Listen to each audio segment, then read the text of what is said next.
Alors, Guy Forger, déjà merci d'accorder une nouvelle fois un petit peu de temps à Tennis Actu.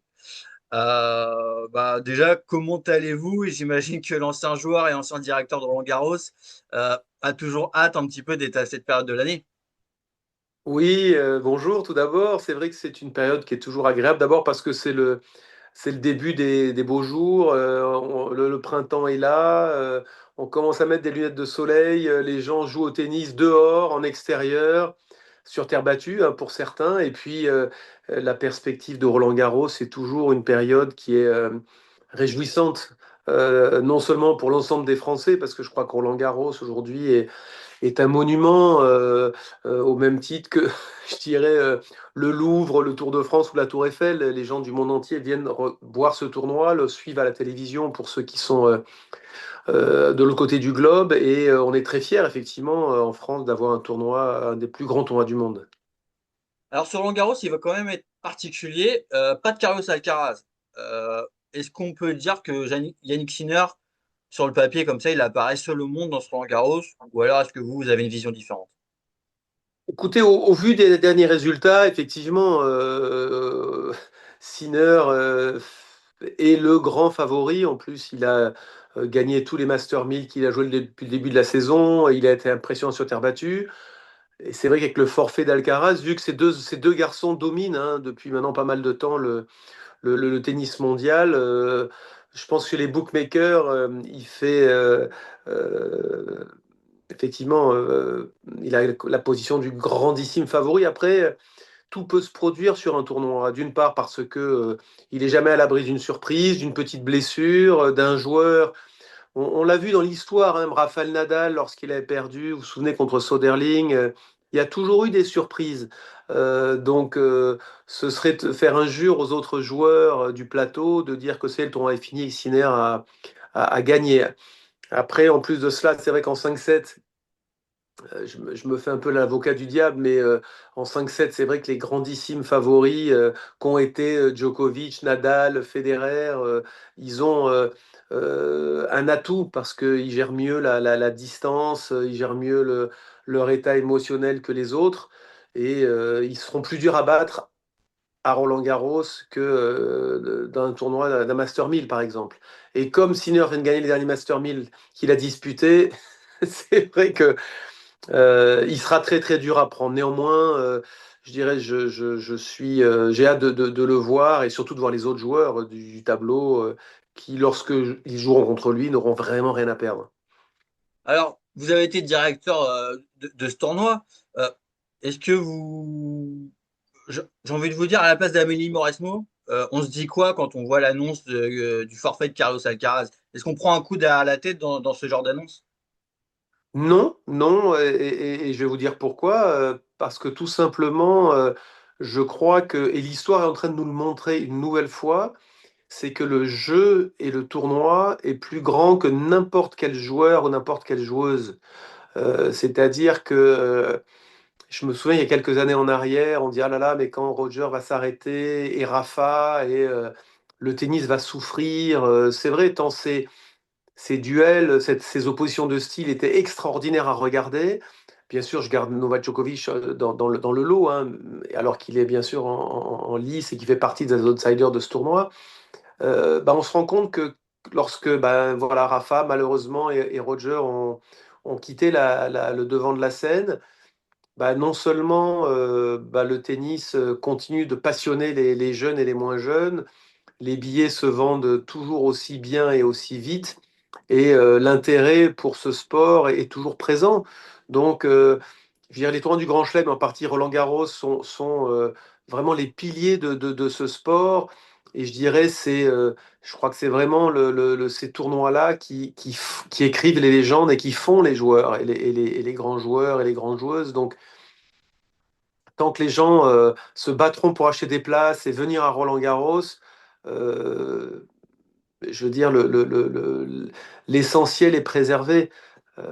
Voilà, donc le tournoi sera passionnant, il y aura des matchs incroyables. J'espère qu'il y aura des Françaises et des Français qui vont aller loin pendant cette quinzaine, parce que pour le public français, c'est toujours chouette d'avoir un, un de nos compatriotes qui s'y distingue, mais je suis pas du tout alors vraiment inquiet du fait du forfait d'Alcaraz, même si effectivement on peut le regretter parce que je fais partie de ceux qui adorent Carlos par la diversité de son jeu, par sa personnalité, par tout ce qu'il apporte aujourd'hui au tennis. On imagine quand même qu'Amélie Mauresmo va surveiller de près la situation de Yannick Sinner et Novak Djokovic, en espérant que tout aille bien sans accroc jusqu'à la fin mai. Oui, bien sûr, parce qu'on est, on aime voir les favoris, en tout cas, aller en deuxième semaine, mais tant bien même que Sinner demain serait blessé ou se ferait surprendre en début de tournoi, et ça, on l'a vu, et ça s'est déjà passé hein, par le passé, aussi bien chez les joueuses que chez les joueurs, je veux dire, l'engouement et l'intérêt du tournoi est préservé. C'est pour ça que je suis, et j'en ai pas parlé avec Amélie, mais je suis persuadé qu'elle partage mon analyse. Moi, je suis pas du tout inquiet, je dirais, pour la réussite de ce tournoi. Alors, un sujet finalement qu'on n'a pas vraiment vu venir, c'est cette menace de boycott des tournois du Grand Chelem par certains cadres. Alors, Arina Sabalenka, Yannick Sinner, Coco Gauff ne sont pas contre l'idée d'un boycott si leurs attentes concernant les prize money ne sont pas entendues. Donc, ils réclament une plus grosse part finalement du gâteau, 22% même pour être précis. Est-ce que vous, en tant que directeur, vous avez été confronté à des doléances de ce type-là, des discussions un petit peu houleuses? Est-ce que vous comprenez un peu la situation actuelle? Alors, écoutez, c'est pas nouveau parce que c'est produit déjà à de nombreuses reprises dans le passé. Et je peux d'autant plus en parler aujourd'hui que je suis plus directeur du tournoi, donc j'ai une totale liberté et je me moque des répercussions ou des réflexions que les joueuses ou les joueurs vont pouvoir ressentir à mon analyse, après tout qui n'est que la mienne. Vous savez, je crois que aujourd'hui, d'abord, les joueuses et les joueurs sont dans un entourage qui parfois les incite à des prises de position maladroites, euh, à une certaine cupidité aussi parfois. Il ne faut pas oublier d'abord deux choses. La première, c'est que dans les années 70, Roland-Garros, c'est un tournoi qui était déficitaire. D'accord? Et c'est parce que on a eu un président à l'époque, Philippe Chatrier, d'ailleurs, qui, dont son nom est sur le cours central, a été un visionnaire et a investi de manière massive justement dans les loges, à développer ce tournoi. Les années 70, c'est pas si vieux que ça, hein, c'est une cinquantaine d'années. Et aujourd'hui, effectivement, le tournoi génère des bénéfices importants. Les sommes que gagnent les joueuses et les joueurs aujourd'hui sont formidables. Je veux dire, si aujourd'hui Sabalenka a déjà gagné, je crois, entre 4 et 5 millions de dollars depuis le début de la saison, c'est parce qu'il y a eu avant Martina Navratilova, Chris Evert, Steffi Graf, des joueuses et des joueurs qui ont participé, je dirais, au succès de ce tournoi et avec les investissements qui ont été consentis. Lorsque j'étais directeur de tournoi, on a investi 350 millions d'euros de nos fonds propres. On a encore des crédits qui courent pour rembourser. On n'est pas aidé par l'État, par les collectivités pour investir dans notre outil de travail. Donc voilà, aujourd'hui, la fédération a été gérée comme ça. Elle entreprend, elle investit. Et aujourd'hui, il est normal qu'elle récolte les bénéfices de son travail et de la prise de risque justement qu'elle a effectuée. Après, vous vous rendez compte que, juste pour vous situer, parce que je crois que ce qu'il faut faire aujourd'hui, ce qu'il faut bien garder en tête, c'est que c'est un tournoi donc, qui dure 15 jours et où les joueuses et les joueurs vont gagner entre 80 et 90 000 euros pour perdre au premier tour. C'est-à-dire que le joueur le plus médiocre va gagner aujourd'hui ce montant pour perdre peut-être 6-1, 6-1, ou la joueuse en 45 minutes. Tout en sachant aussi que le prize money est augmenté de presque 15% chaque année. Vous connaissez beaucoup, vous, aujourd'hui, de métiers où les joueurs, enfin, où les salariés sont augmentés chaque année de 15%. Je veux dire, c'est formidable. Et je trouve qu'au lieu de dire aujourd'hui, bah, écoutez, on est reconnaissant parce que depuis 10 ans, les prize money ont plus que doublé. C'est extraordinaire. Comptons contentons-nous aujourd'hui de profiter, de faire la promotion de notre jeu, de dire qu'on a de la chance d'être là, on a un bel outil, le tennis se porte bien. Bah, on trouve que non, c'est pas assez, on devrait gagner plus, plus, plus, plus. Et je le répète une nouvelle fois, le tournoi est plus grand que n'importe quel joueur. Donc si aujourd'hui, bah, certains ou certaines ont envie, je dirais, et auraient l'idée, à mon avis, saugrenue de boycotter, libre à eux de le faire. Mais je peux vous dire que les gens continueront d'acheter les places et de venir à Roland-Garros, et parce que Roland-Garros est une fête. C'est un lieu qui est mythique. C'est un temple, c'est le temple du tennis sur terre battue aujourd'hui. Et je pense que les trois quarts des joueurs, pour pas dire les 9 dixièmes, seront bien contents de venir passer un tour et de prendre peut-être 150 000 euros pour perdre au deuxième tour. Et finalement, ils sont pas mal rémunérés pour, je dirais, 2 jours de travail. Et l'argument un petit peu de l'esprit collectif, disons-le comme ça, de dire on veut aussi plus pour ceux qui sont moins bien classés. Est-ce que vous Alors, pensez que c'est hypocrite finalement? Disons les mots. écoutez, il y a pas le joueur de tennis, peut-être comme le golfeur d'ailleurs, c'est des sports individuels, il n'y a pas de joueur ou joueuse plus égoïste qu'un joueur qu'une joueuse de tennis. On ne pense qu'à soi, on ne pense qu'à son intérêt, et les gens qui gravitent autour de vous, c'est-à-dire les agents, les entraîneurs, les préparateurs physiques, les attachés de presse, je veux dire, gagnent leur vie grâce à vous. Donc ils ont tout intérêt à un moment donné à vous inciter à gagner plus, plus, plus, plus. Je crois que d'ailleurs Rafael Nadal avait été assez intelligent par rapport à ce sujet. Il avait en coulisses essayé de faire en sorte que le prize money continue d'évoluer dans le bon sens, ce qui est le cas du reste.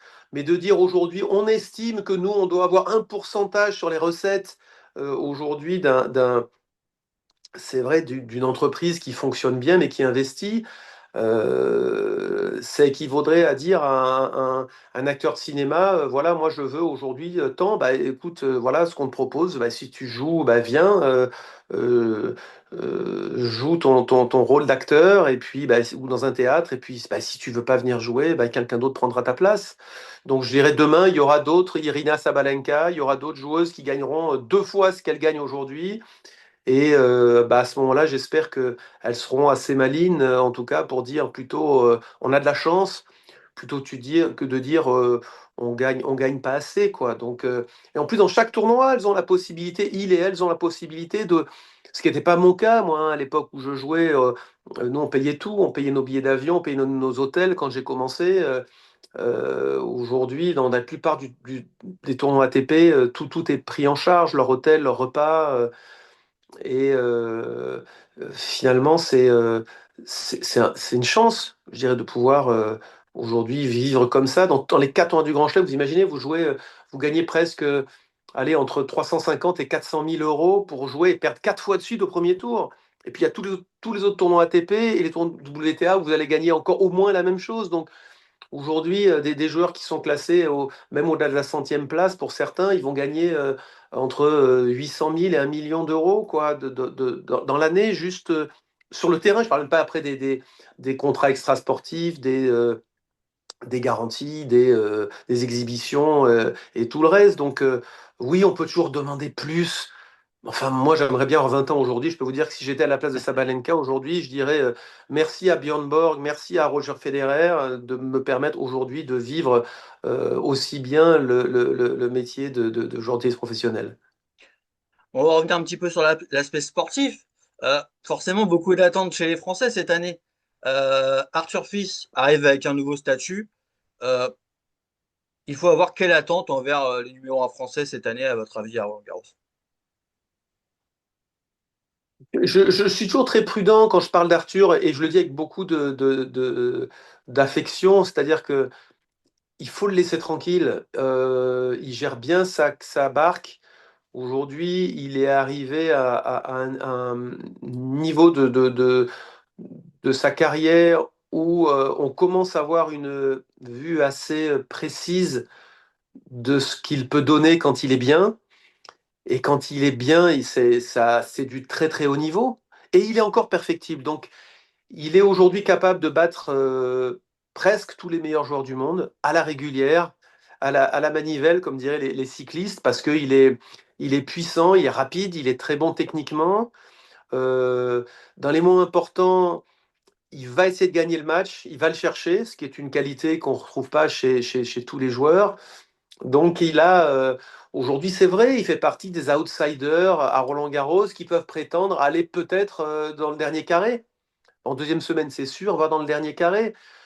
Mais ce serait, je trouve, presque maladroit et aujourd'hui mettre la charrue avant les bœufs, de dire bah, c'est peut-être lui allez, qui va remplacer Yannick Noah. Ouais. Laissons-le faire sa prépa, laissons-le évoluer dans ce tournoi en analysant ces matchs. Et j'espère qu'il y en aura beaucoup avec lucidité et beaucoup d'enthousiasme, hein, parce qu'il a un jeu qui est spectaculaire. Et puis si à un moment donné, s'il gagne dans la douleur, eh ben, c'est pas grave, on espère qu'il récupérera bien pour le match suivant. Et profitons, je dirais, de chacun des matchs qu'il va jouer sans pour autant regarder le sommet, quoi. C'est comme un alpiniste qui partirait, allez, je vais essayer de gravir l'Everest, mais bon, il y a le camp de base, il y a le camp numéro 2, il y a le camp 3, le, temps 4, le camp 4, et puis il faut les faire les uns après les autres, et on gravit pas l'Everest comme ça du premier coup. Donc il faut beaucoup d'humilité, beaucoup de patience, beaucoup de persévérance aussi pour arriver peut-être à un moment donné un jour au sommet. On a vu certains anciens joueurs, actuels consultants, étrangers d'ailleurs, parler d'Arthur Fils en disant oui, il a le potentiel pour gagner un grand chelem. Oui, c'est celui qui a le plus les moyens de rejoindre le club Alcaraz Senior. Vous, c'est ce que vous nous dites, c'est que finalement, ce genre de pensée, il faut éviter, ça va dans le mauvais sens finalement. Parce que moi, j'ai pas envie qu'on le ralentisse dans sa progression. J'ai pas envie qu'on le dérange par des pensées parasites. Lui, aujourd'hui, il a un rêve, il a un objectif, qu'il aille le plus loin possible. Et de lui à tout d'un coup, ah bah c'est lui qui va aller prendre, qui va gagner Roland-Garros. Non, mais doucement, quoi. Enfin, Est-ce qu'il est aujourd'hui du niveau de Sinner Alcaraz? Non. Non, ils ont gagné plusieurs grands chelems, et ils se partagent tout, là, les deux aujourd'hui, l'Italien et l'Espagnol. Donc, c'est aujourd'hui d'aller vite en besogne que de le mettre dans cette même catégorie. Par contre, ce qui est sûr, c'est qu'il gagne déjà des tournois et des gros tournois. Il va, j'en suis sûr, gagner à un moment donné, même peut-être plusieurs Master 1000. Il va en commencer par en gagner par un ou deux. Et puis après, je dirais, le Grand Chelem, ce sera l'étape suivante. Mais il est en pleine aujourd'hui progression et il a traversé une période très dure, hein, avec son corps qu'il a lâché. Il a dû se poser beaucoup de questions à ce moment-là. Donc là, il est dans une phase de reconstruction où, je dirais, il doit se régaler aujourd'hui de sentir qu'il a mal nulle part et qu'il gagne des matchs. Et c'est ça aujourd'hui qui est, à mon avis, qui est le plus important chez lui, qu'on doit observer et dont on doit profiter. Euh, Après, vous savez, les autres consultants, les gars des autres pays, on aime bien faire des déclarations comme ça, à l'emporte-pièce. Ah oui, celui-là, il va faire ci. Vous savez combien de fois, moi, j'ai entendu ce joueur-là, Zverev, c'est celui qui va détrôner après euh, Federer, qui va prendre la relève, et c'est Medvedev, c'est Zverev, c'est Tsitsipas, c'est eux qui ont gagné tous les grands chelems. C'était il n'y a pas longtemps, hein, c'était il y a 3 ans en arrière, hein, on disait ça. Et aujourd'hui, bon, bah, ils se sont fait dépasser par Sinner, Alcaraz. Donc allons-y de manière très prudente. Et une fois que certains de ces joueurs auront gagné quelques Master 1000, voire un ou deux grands chelems, on pourra commencer à les comparer à Sinner et Alcaraz. Mais pour l'instant, profitons du plaisir de le voir sur le terrain, Arthur, et ne lui mettons pas une pression supplémentaire. C'est déjà assez compliqué comme ça. Alors en juin l'année dernière, le PSG, donc fin mai, début juin, a gagné la Ligue des Champions. Mais il y a aussi Loïs Boisson qui avait fait rêver la France à cette même période.